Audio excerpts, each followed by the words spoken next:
Concernant la politique, on a quelque chose d'un peu schizophrène.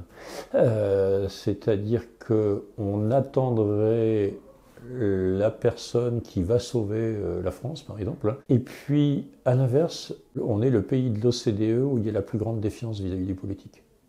Alors, il faut expliquer les deux. Le premier point, s'il y a une plus grande défiance, à un moment, il faut quand même se remettre en cause sur ce qui s'est passé.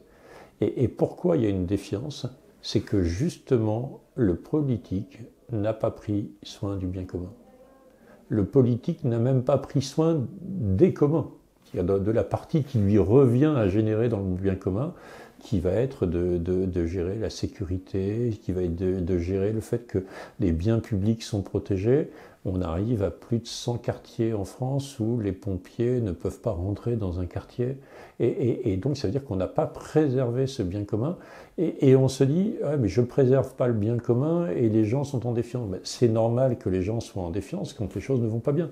Le problème du politique, c'est que parfois ils font des choses bien, mais quand ils font des choses moins bien, ils disent que c'est bien.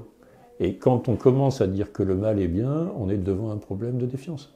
C'est-à-dire que les gens, c'est comme pour le bien commun, sont capables d'entendre que le diagnostic n'est pas bon, qu'il faut changer, mais tant qu'on dira que tout va bien, on n'est pas prêt de changer positivement. Et donc on a besoin qu'il y ait ce courant collectif qui fasse qu'on s'empare du bien commun collectivement et ça s'adresse à chacun.